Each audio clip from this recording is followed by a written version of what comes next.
this unit, we're talking about population growth and regulation. And so, first of all, what does that mean?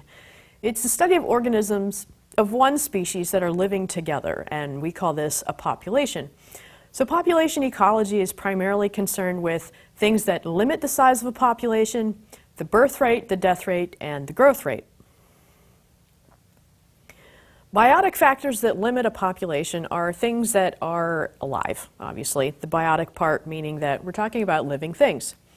So dispersal is one biotic factor that limits a population. The more individuals that leave, the smaller the population is going to be. Competition, predators, a lack of prey or food, and parasites are also living things that limit a population size. Abiotic factors are not living things that limit a population size, and these include things like climate, landscape, soil, the salinity or the saltiness of the water, and sunlight.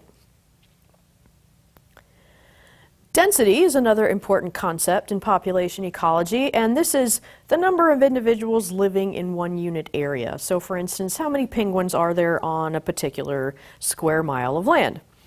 Density-dependent regulators are things that depend on the density of the population, and so they are more important for limiting the population when the density increases. So the more individuals there are, the more competition there's going to be, the more predation there could be, and the more likely there are to be diseases that are spread among the individuals.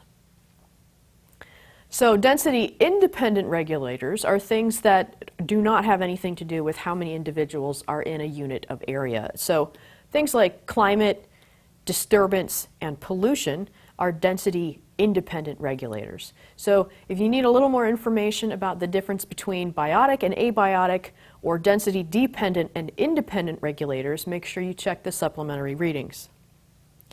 And finally, we'll end up with demography and growth. Demography is a set of vital statistics, and that just means things that are relevant to the lives of the living things that you're looking at. So birth and death rate and age at maturity are important for that.